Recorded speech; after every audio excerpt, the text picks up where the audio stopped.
नीतीश कुमार की चुप्पी और तेजस्वी यादव का विदेश में होना कहीं ना कहीं बिहार की राजनीति में बहुत कुछ सोचने और बहुत कुछ कयास लगाने के लिए मजबूर कर रही हैं। जैसा कि आप सभी जानते हैं कि नीतीश कुमार और तेजस्वी यादव के बीच पिछले 10 महीना से जो सरकार चल रही है, उस सरकार में किसी भी तरह का कोई समस्या अभी तक नहीं हुआ है। लेकिन अब जो वर्तमान परिस्थितियां बनी हैं, उसको लेकर के कई तरह की चर्चाएं शुरू हो गई हैं। पहली तो ये कि नीतीश कुमार और लालू प्रसाद के बीच कई तरह की ऐसी बातें सामने आ रही हैं जो कि हो रही हैं।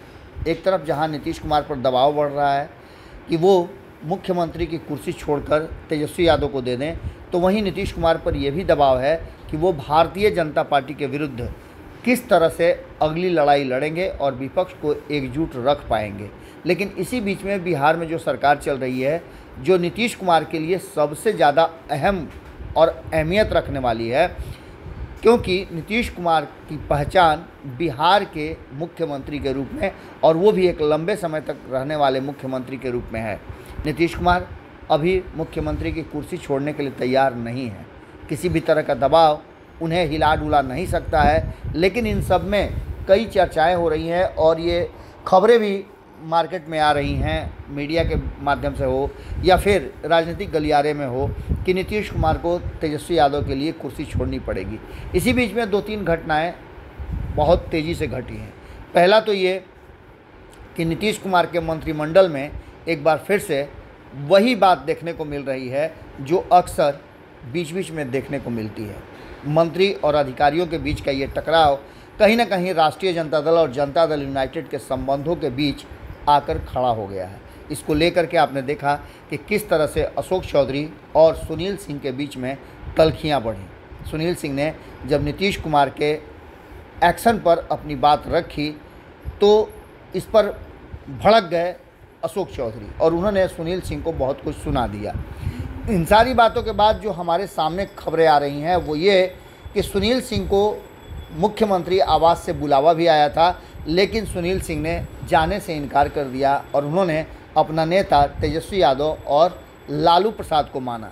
इन सारी बातों को लेकर के अब जो वर्तमान परिस्थितियां बनी है, उसमें कल ही जिस तरह से नीतीश कुमार ने मीडिया से बचने का काम किया, मीडिया से दूर होते गए और मीडिया के किसी भी सवाल का जवाब देने से बच गए, वो बता रहा है कि नीतीश कुमार के मन में कुछ है जो कहीं ना कहीं इस बात का इंतज़ार कर रहा है कि तेजस्वी यादव देश वापस लौटें। तेजस्वी यादव पर चार्जशीट होने के बाद हालांकि जनता दल यूनाइटेड की तरफ से लगातार डिफेंड किया जा रहा है, लेकिन इन सब के बावजूद बाकी के लोगों के डिफेंड करने से और नीतीश कुमार के फैसले में कोई अंतर नहीं आने वाला है। सियासत में देखा कुछ और जाता है, होता कुछ और है और किया कुछ और जाता है।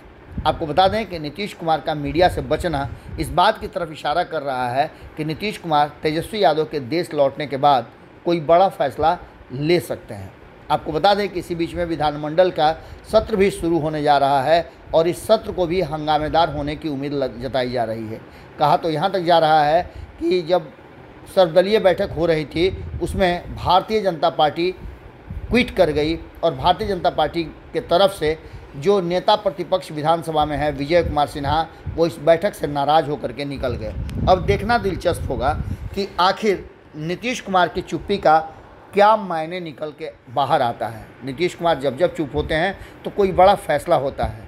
तेजस्वी यादव का सबको इंतज़ार है, क्योंकि इधर चंद्रशेखर और के पाठक विवाद भी काफ़ी गहरा गया है, जिसमें कई तरह की बातें राष्ट्रीय जनता दल की तरफ से ही आ रही है। बात तो यहाँ तक आ गई है कि मान सम्मान के साथ समझौता नहीं किया जा सकता है। इन सारी बातों को लेकर के नीतीश कुमार की चुप्पी ने सबसे ज़्यादा परेशान किया है। कल वो जब पीर अली के शहादत दिवस पर माल्यार्पण करने गए थे तो उन्होंने अपनी बात मीडिया के सामने रखने से बचने की कोशिश की और ये इशारा कर रही है कि बिहार और बिहार की राजनीति में कुछ तो है जिसकी पर्देदारी है और नीतीश कुमार कोई बड़ा फैसला ले सकते हैं। अगर ये वीडियो पसंद आई और वह बिहार के राजनीति और बिहारियत से सरोकार रखेनी तो सब्सक्राइब बटन दबा के चैनल के सब्सक्राइब कर ली। ओजे एगो घंटी बा, ओकरा बटन दबा देला से कुल सटीक और मारक खबर रुआ मुफ्त में मिल जाई। अगर रउआ पत्रकारिता के हमनी के नया प्रयोग में सहयोग कर चाहतनी तो ज्वाइन बटन दबा दी। पेटीएम नंबर नोट कर ली 9386816700। धन्यवाद।